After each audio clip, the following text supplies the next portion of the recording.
우리가 길을 갈 때 좁은 길을 갈 때와 넓은 길을 갈 때가 다르고 밤길을 갈 때와 또 낮에 환한 길을 갈 때가 다릅니다. 아스팔트 길을 갈 때와 그리고 이 거친 길을 갈 때가 다르고 올라갈 때와 내려갈 때 우리가 길에 걸어가는 자세와 태도와 모든 것이 다 달라집니다. 마찬가지로 우리가 평안할 때에 우리가 어떻게 살 것인가 하는 원리도 중요하지만 고난이 올 때 그 고난과 시련 앞에 우리는 어떻게 살아야 그 고난을 뚫고 나가며 그 고난 속에서 주시는 하나님의 은혜를 우리가 온전히 누리는가 하는 것은 우리가 분명히 다릅니다. 하나님의 영적 원리를 통해서 하나님의 사람들이 그 고난을 겪을 때에 그 고난을 이겨나가는 삶의 원리들을 오늘 욥에게서 우리는 많이 보게 됩니다. 너무 많은 엄청난 일들을 욥이 당했기 때문에 어쩌면 우리의 어려움과는 비교가 되지 않을 정도로, 그리고 또 때로는 욥을 통해서 우리가 위로도 받지만 욥이 그 시련과 고난 가운데서도 그가 평소에 가졌던 영적인 생활, 또 하나님 앞에서 그가 살았던 삶의 지혜가 무엇인가를 돌아보면서 지금 저와 여러분이 또 이 민족이 겪고 있는 이 어려움 앞에서 우리는 어떻게 지내야 될 것인가 하는 부분들을 우리가 함께 나누면서 욥의 지혜를 우리가 함께 나눌 수 있으면 좋겠습니다. 욥이 이러한 어떤 고난과 시련 가운데서도 그가 건너갈 수 있었던 그의 평소의 삶은 도덕적으로 그는 순전하고 정직한 사람이라고 성경은 말씀합니다.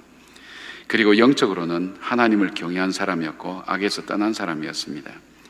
경제적으로는 많은 축복을 받은 사람이었고, 그리고 그 당시 많은 사람들에게 그는 큰 사람이라는 좋은 리더십을 가지고 많은 사람들을 인도해가는 그런 사람이었습니다. 그에게 불어닥친 어려움들, 그게 사건만 4개가 일어납니다. 그게 일어나는 것은 소와 나귀가 죽게 되고 양과 종들이 죽게 되고 낙타가 빼앗기게 되고 결국은 주인의 아들들이 죽게 되는 일들, 그리고 결국은 자기 몸에 병이 나서 고통스럽게 지낼 수밖에 없는데 게다가 아내마저도 자기를 저주하고 떠납니다. 그리고 그 위에 친구들이 와서 그를 정죄하면서 그를 고통을 가하면서 그에게 받은 정신적인 또 육체적인 모든 것을 돌아보면 도무지 살아갈 수 있는 사람이 아니었습니다.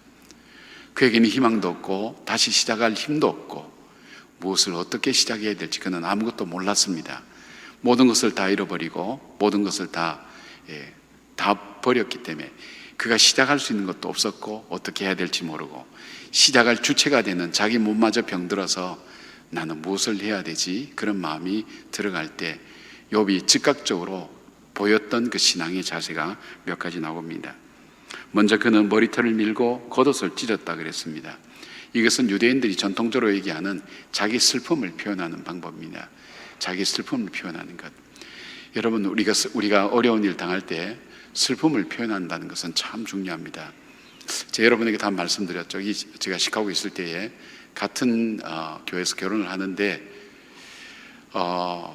결혼식 전날 이렇게 친구들이 좀 데려가서 이제 총각 파티 같은 걸 하는데 거기서 술 먹다 이 신랑이 심장마비로 세상을 떠난 거예요.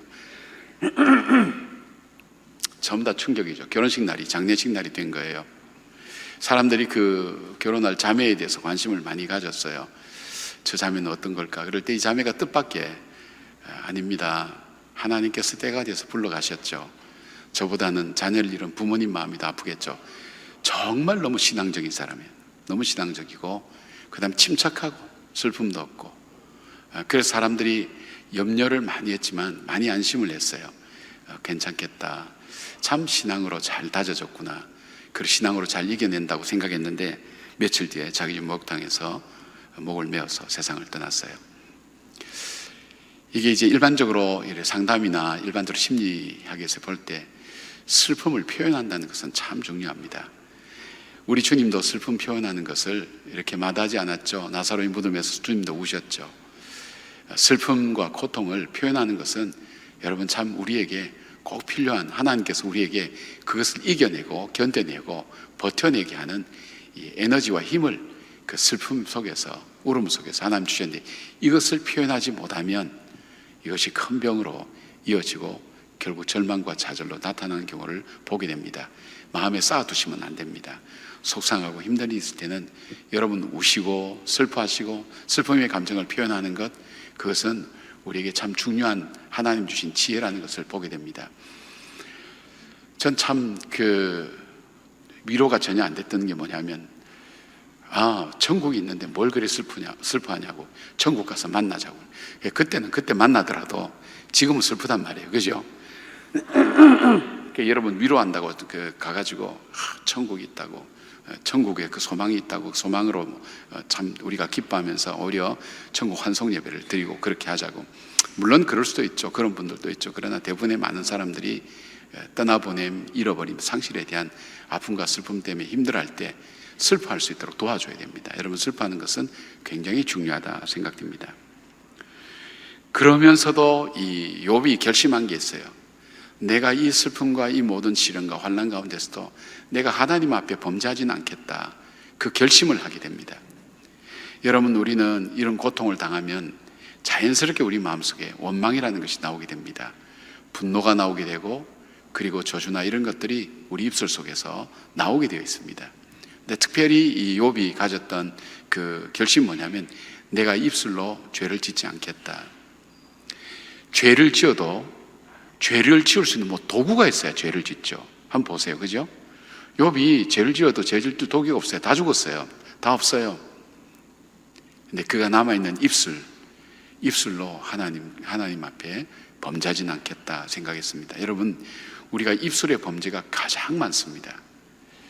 그리고 하나님께서도 입술에 대해서 말씀하신 네 말이 내 귀에 들린 대로 내가 그대로 행해 주겠다고. 그리고 너가 무슨 무익한 말을 하더라도 심판날에 반드시 심판하겠다고 하는 것은 이 입술이라는 게, 이 말이라는 게 굉장히 무서운 거예요. 그래서 이 입술의 고백, 그 다음에 이 말로 하는 이것이 얼마나 중요한 일인가 하는 것을 보게 됩니다. 입법이 정법이라는 우리나라 옛말도 있지 않습니까?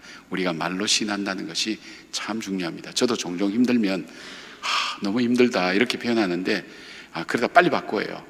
힘든 건 힘든 거지만 하나님, 그래도 주님 앞에 이렇게 건강하게 일할 수 있어서 너무 감사해요. 하나님, 그래도 주님 앞에 감사할 수 있는 마음을 주셔서 감사해요. 빨리 이것을 전환해요. 여러 번 저도 경험하고 난 다음에, 또 이 원망하고 불평하고 힘들어했던 그런 과정 속에서 이것이 제게 유익이 되지 않는다는 것을 경험하고 난 다음에 제가 빨리 바꿔요. 여러분도 그런 마음이 자연스럽게 들어올 때마다 어떻게 해요? 정말 하나님 앞에 내가 슬퍼는 하지만 내가 죄를 짓지는 않겠다, 그 마음의 결심을 하셔야 됩니다. 이게 평소에는 잘 안 됩니다. 내 평소의 신앙이 하나님 앞에서 서 있을 때 그때 가능한 것을 보게 됩니다. 그래서 시편 141편 3절에 보면, 하나님 내 입에 파수꾼을 세워주십시오. 내 입의 문을 지켜달라고 얘기한 것이, 우리의 입술이라는 게 그냥 쉬운 게 아니라는 거예요. 그래서 이 입술을 통해서, 말의 표현을 통해서 여러 가지 연구에서 발표한 자료들이 적지 않습니다. 그런데 대체적으로 그 말에 자기가 묶여버린다는 거예요. 자기가 한 말에 자기가 묶여버린다는 거예요.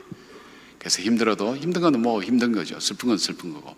그러나 주님, 이 슬픔과 힘든 가운데서도 제가 입술로 범죄치는 않겠습니다. 누구를 저주하거나 원망하지는 않겠습니다. 하나님 앞에 죄를 짓지 않겠습니다. 그 결심하는 욥의 모습을 보게 됩니다. 그것이 바로 욥의 신앙이라 그래 생각이 돼요. 내공이죠, 내공. 우리가 세상 말로 하면 내공이 쌓인 거예요. 그렇게 그가 하나님 앞에 하는 것을 봅니다. 세 번째 그가 하는 것은, 그가 하나님께 예배를 드립니다. 이해가 되지 않죠. 우리가 어렵고 힘들 때. 20절 보니까 겉옷을 찢고 머리털을 밀고 땅에 엎드려 예배했다 그랬어요. 땅에 엎드려 예배했다는 것은 이 유대인 전통으로 보면, 하나님, 나는 피조물입니다. 하나님은 창조주입니다. 예배라는 게 그거 아닙니까? 우리가 주일날 와서 예배 드릴 때도 예배 가장 본질적인 게 뭘까요? 나는 피조물입니다. 그 고백입니다. 왜냐하면 우리에게 끊임없이 다가오는 죄는 내가 스스로 하나님 되고 싶은 마음이 우리 마음속에 가득합니다. 그래서 교만하기 쉬운 것이 인간의 마음인데, 예배를 통해서 아니지, 나는 내 자리로 돌아가는 겁니다. 주님, 나는 피조물입니다. 주님은 창조주입니다.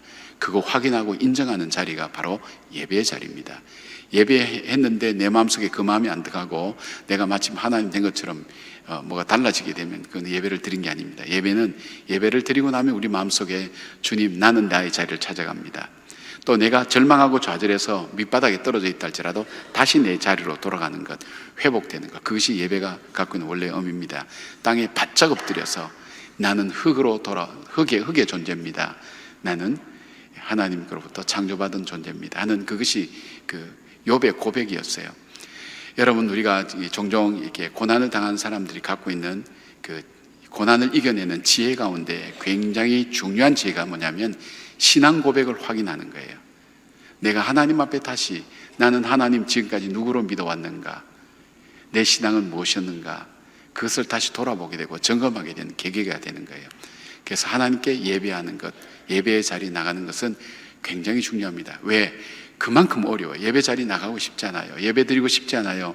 우리가 힘들면 기도하는 자리, 찬양하는 자리, 그리고 예배하는 자리를 제일 먼저 박차고 나가는 것이 우리의 본성적인 마음이에요. 그건 사단이 노리는 전략이기도 합니다.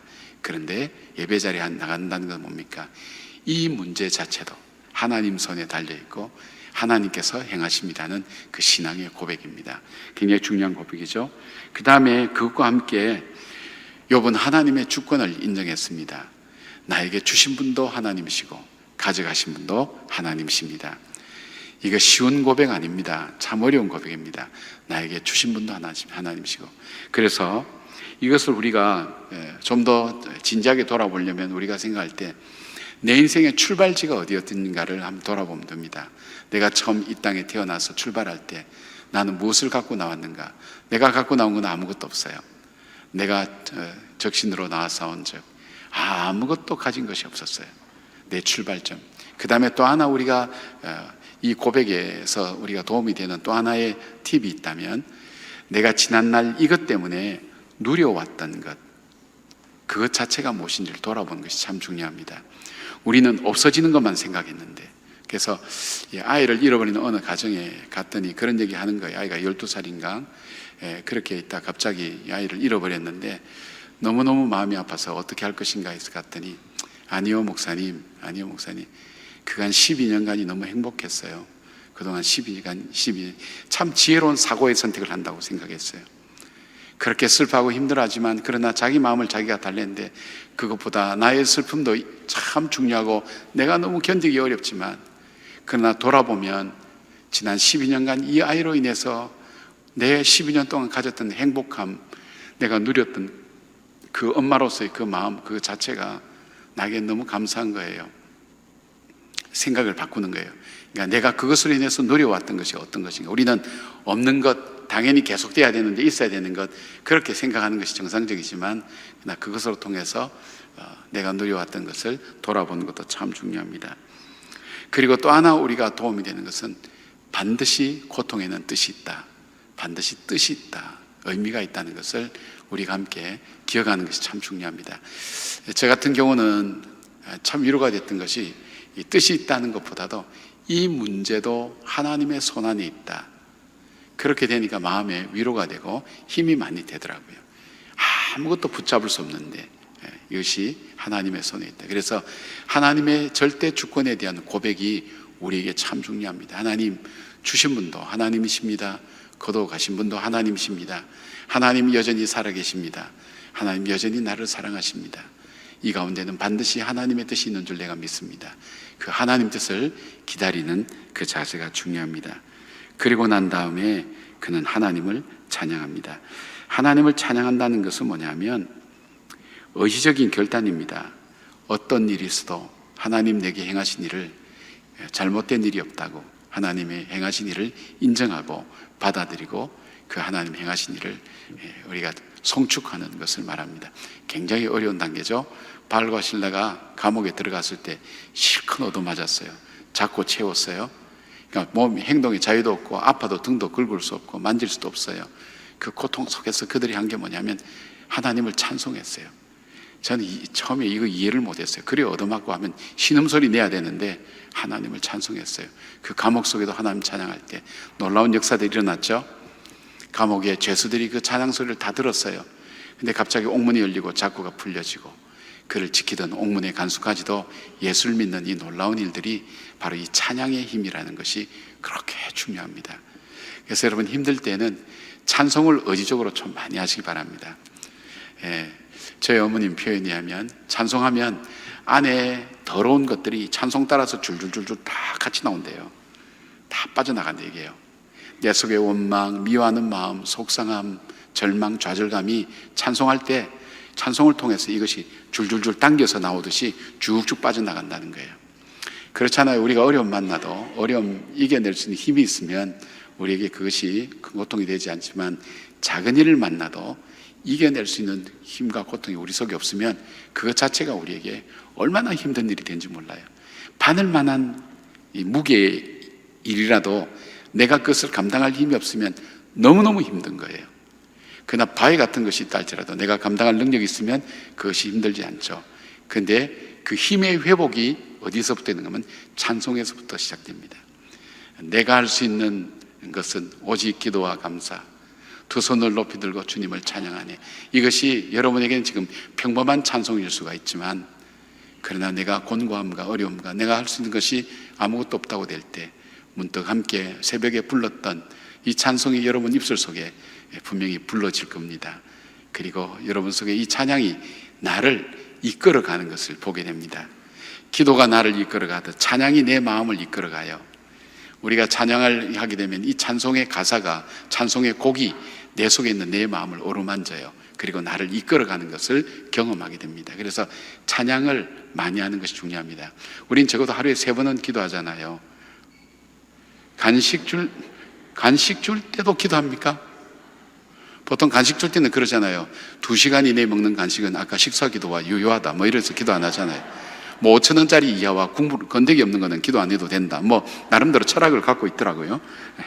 근데 찬송을 그렇게 많이 하진 않잖아요. 여러분 의식적으로 하루에 찬송 한 3장 이상 내가 해야지 그래서 하신 분 계세요? 찬송하는 분 별로 없잖아요. 우리가 기도는 그냥 주여 해도 기도를 하는데 찬송을 하는 경우 없는데 찬송은 우리가 자꾸 불러야 돼요.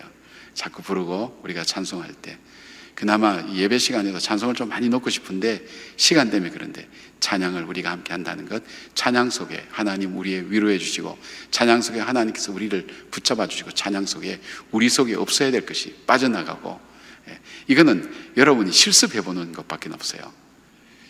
그렇다고 해서 고난 많이 당했다가 찬송에서 빠져나가는 거 경험하라고 그렇게 제가 말씀드리기도 뭐하고 그러나 하나님께서 여러분에게 여러분을 은혜 주시기 위해서 여러분에게 때론 연단과 어려움이 올 때 그때 우리가 할 것은 계속 찬양을 할 때 그렇잖아요. 저는 되게 힘들 때는 주기도문 해요. 적어도 주기도문 하는 동안은 입술로 죄를 짓지는 않잖아요. 주기도문 해요. 중얼중얼해요.